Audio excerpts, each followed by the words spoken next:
Hello, this is the Untangling Anxiety Podcast. I'm your host, Betsy Russell.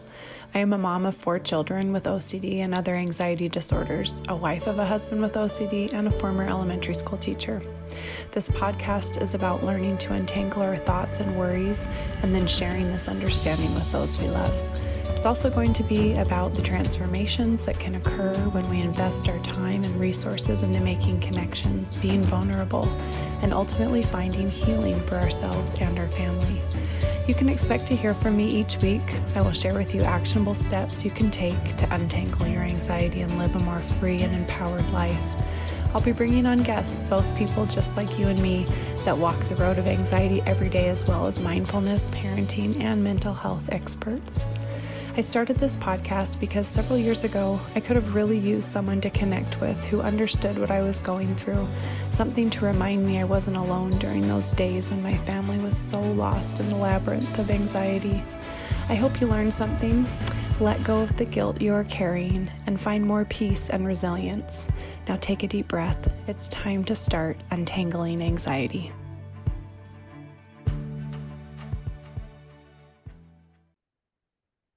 I wanted to take a quick minute to let you know about a new video course that I have launched. It's called the 3-Step Formula to How to Live a Happy, Anxiety-Free Life. It is on my website right now. You can access it, and it's only $7. It is a 22-minute video and a great introduction to anxiety and how to live a happy, free life with anxiety. Do you ever feel overwhelmed by anxiety? Like it's holding you back from the life that you want to lead? Are you tired of missing out on opportunities and experiences because of your worries? Imagine if you didn't struggle to understand what's going on inside your anxious brain. There were no more meltdowns, tantrums, or excessive tears, stomach aches, headaches, irritability, and inability to catch your breath, or nausea no longer controlled your life. You or your loved one wasn't missing out on school, sleep, work, sports, or other activities. What's included in this video course is my 3-step formula. Number 1, knowledge. You'll learn what your anxious brain is telling you. Number 2, mindfulness skills. Discover calming skills that will help you during anxious times. And number 3, mental strength training. Build mental resilience through practice and repetition. Don't let your anxiety hold you back any longer. Go ahead, go over to my website. There is a link directly to this product in the show notes, and start your journey towards a happier, anxiety-free future. It's time to take that first step towards a brighter tomorrow. Today, we're going to talk about the mind, the heart, and the body, and how they are all connected. So the food we eat, the emotions we feel, the movement we make, the sleep we get can all affect the way our brain works.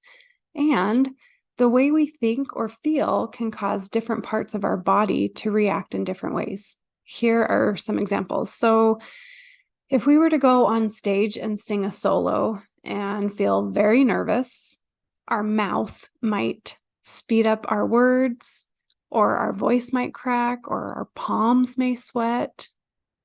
If we were a baseball player who got in a disagreement with our coach, and then we had to go up to bat, our anger or frustration may distract us from focusing on the pitches. So we may swing the bat too early or too late. This connection between our body and our mind is powerful. And sometimes it can even create things like, so has your anxiety caused a stomachache or headache or nausea? Those are all physical reactions from something that's happening in our mind. Our emotions and even our anxiety will come and go. And as we learn to listen to our mind, heart, and body compassionately and respectfully, we can feel more connected and less reactive. Just a quick side note. Did you notice that I said compassionately and respectfully? I heard recently that sometimes it might feel too difficult or uncomfortable to use the word compassion, to be compassionate with yourself, which can be a goal. But what about if you were just respectful of yourself? So just a little play on words. Try those two out and see which one feels better for you. So I'm obviously new at this podcasting thing. I got to say, though, I think maybe I was made for it. At least I was made for it in the sense that I love doing it. I've had so much fun with the good parts and even some of the sticky parts that have been tricky to learn and to navigate. Today, I wanted to get real and talk about what mental illness looks like for my family and me. It tries to get in the way of everything we do, and it doesn't leave my business or this podcast out of the mix. How have I learned to manage it? Well, sometimes I don't manage it well, but the times when I am managing it better, it is because of that awareness with my body, heart, and mind. And I emphasize awareness. I'm not controlling, I'm aware. First story. I took an online podcasting course this summer. One of the pieces of advice I was given was to have about 9 episodes recorded by the time I hit my launch date. It was a really great idea and one I really would have loved to have followed, but I didn't. And you know what? I consciously decided not to, not because I disagreed with it, but because I was aware of the toll that it would take on my well-being because of the limitations of my schedule and life.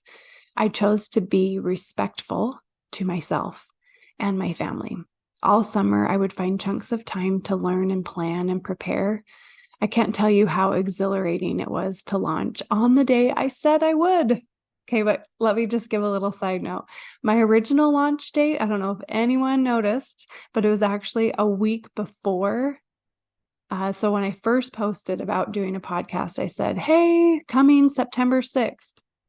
But really my launch date changed to September 16th. So that was like my later commitment, but I even had to change that one.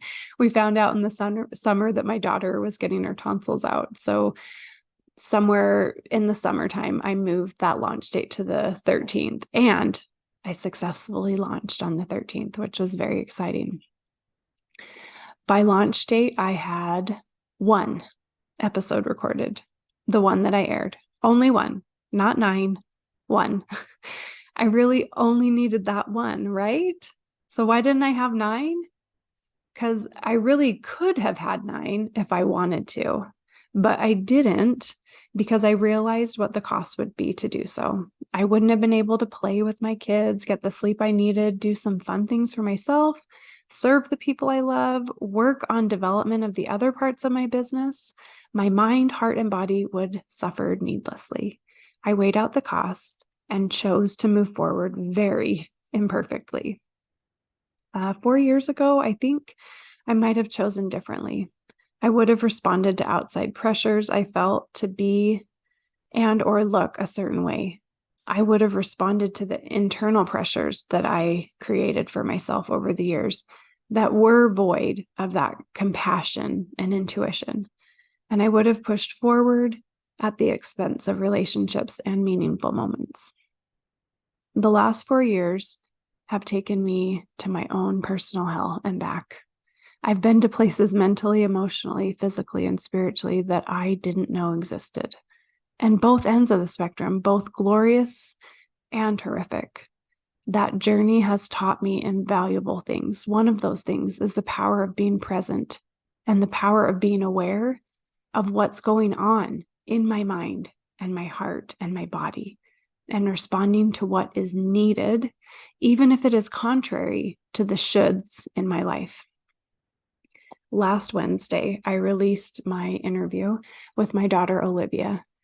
Do you know that when we recorded that interview the Monday before, 2 days before, Monday night at like 9:30 p.m. From day one, I knew I wanted to interview her first, and somehow I just kept putting it off. It was like a combination of procrastination and really that what we've been talking about, trying to protect my well-being. But I do have to admit there's some procrastination in that too. And Monday night wasn't even our scheduled time. Monday was our scheduled time, but we were going to do it like at 4. And Olivia texted me from her work and said that she would be late, which didn't seem to be a problem at the time. So I just said, yeah, just go ahead and text me when you get home. And by the time she had texted me, my day had pretty much unraveled. It was dinner time. My husband would be working late, and I didn't make any plans for dinner. My driving son announced that he wanted to go to the gym to work out for a couple of hours, and could he take the one and only car left at the house? I said yes. A few minutes before that, my younger teenage son announced that he was walking to a burger place to get food with his friends. Fine. About 30 minutes later, though, an alarm went off on my phone, which, by the way, alarms are like my lifeline. If I do not set an alarm, then it doesn't exist. I can't keep a hold of it. So that alarm was a reminder for my son's, the younger son, that he had a baseball practice in an hour.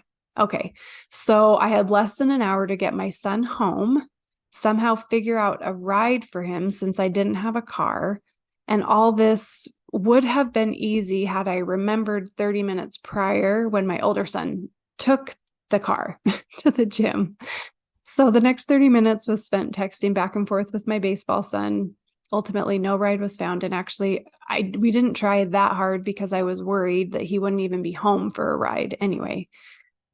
So my 8-year-old and I hopped on our bikes and rode to the gym to fetch the car. Luckily, the gym isn't too far away. And the bike ride was actually the highlight of this whole story. But here's the kicker. We get to the burger place with the bikes in the back of the car, and my son still hasn't received the food that he had ordered 30 minutes ago. We later found out that it was National Burger Day. So the place was packed and orders were getting all messed up, and it just was crazy. I waited out in the car, and I waited too long, hoping with each passing minute that my son would get his food, but he never did. I finally went inside, assessed the situation, and realized that we could be waiting for hours. So I snatched his receipt, told him we'd go back later and get his food. He made it to practice a half hour late. My older son walked home from the gym. The baseball son got his burger at about 9 o'clock that night. And while he was eating, that's when Olivia and I recorded her interview. That day wasn't my favorite. I know you've had days like that too. It wasn't unusual either. And the whole time I was thinking in the back of my mind,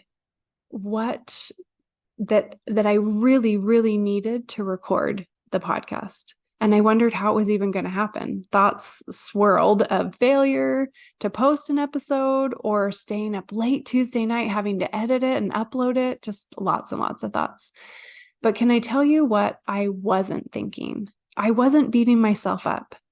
Anxiety really wanted to get me to enter the worry loop and even shut down or lash out. I could have easily been unable to solve all the little problems of the evening because I was just too overwhelmed with the worry of failing and worries that everyone who follows me and knows about my podcast would think poorly of me. I know that you wouldn't, but still, that's what anxiety does, right? I could have lashed out at my kids and blamed them for the circumstances that collided that day. And by the way, I wasn't perfect about that. My son did say that I peeled out of the parking lot at one point. I believe the reason I didn't do these things is because I didn't get in the worry loop. I knew that I couldn't control how long the burger place would take. I couldn't control the consequences of me forgetting about baseball practice and only having one car. I couldn't change the fact that I was the only parent home and that things needed to be taken care of. I couldn't drop everything to work on the podcast. I chose my family. I chose to surrender and be curious about the consequences and see what would happen. I chose to enjoy watching my daughter play at the park for a few minutes while we waited for practice to be over. I chose to enjoy the wind rushing by as I rode my bike to get the car that's mine that I gladly shared with my son. I chose to watch my thoughts and feelings of frustration, failure, and overwhelm pass like clouds, to be aware of them but not judge them or let them take over. I chose to be present. I chose to accept the circumstances without judgment and see how they played out. My day went very differently than I thought it would. It was a good day, though. What a delight it was to end my day with my adult daughter. What peace I felt as I was talking to my sister in the midst of all this. And she said, Betsy, this is great. Imagine how you would have responded to all this a few years ago, and look where you are now. This is why I do the podcast and teach about anxiety, not because I want to look a certain way or have a certain outcome. It is to be present and enjoy this life. It is to help you to see the joy that is staring you in the face. It is to pull the curtain on anxiety and let light in. It is to show up imperfectly and curiously.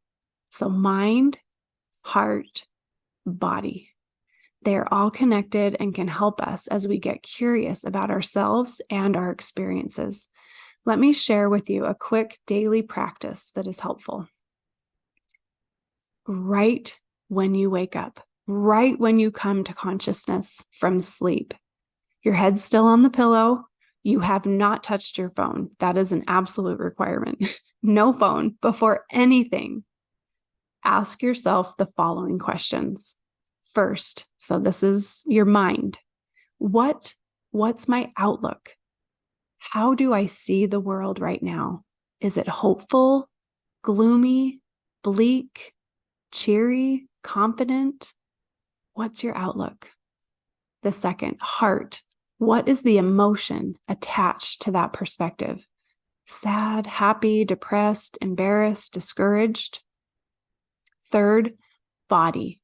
How and where do you feel it in your body? Are you tense, sore, uncomfortable somewhere, or are you relaxed? Do you feel warm, cold? How do you feel it in your body? Take a moment, just a moment to feel it and accept it. First thing, this can set the tone for your whole day. It took me a minute or so to describe that. That will take you seconds to go through and process in your mind. Seconds. And those seconds can actually set the tone for that whole day.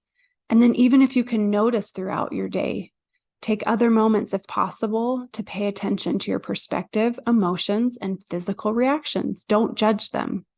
Let them be.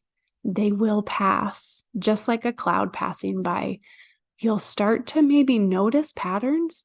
These patterns can be messages that you might want to investigate more when you're ready, but otherwise, just let them pass. For now, try being present and letting go of the need to control the past or the future. We can plan and prepare, but ultimately there will be consequences we cannot change.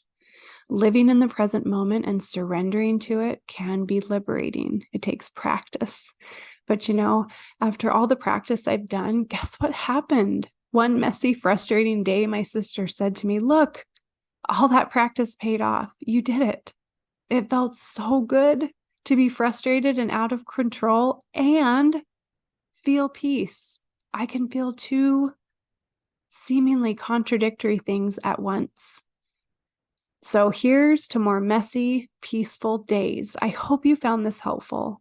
Have a messy, peaceful, curious, present week. I am going to link a PDF in the show notes that maps out, like in a hard copy, what I described, those 3 steps when your head's still on the pillow. Take a look. If you want to access that, reach out to me if for some reason you have any other questions or have trouble finding that. And I'll see you next week. Thanks for joining me, Betsy Russell, on the Untangling Anxiety podcast. I'm so glad you're here and honored that you've taken the time in your busy schedule to join me for honest conversations about anxiety. It brings me so much joy to shine the light on anxiety. Will you leave a rating and review? Just scroll down to the bottom of this episode, hit the 5-star, and write a little comment about how this has helped you. This helps my podcast get seen and help others. Also, I'd love to see what you're doing while you're listening to this podcast. So snap a selfie and tag me at Untangling Anxiety and post it on Instagram. We'll see you next week.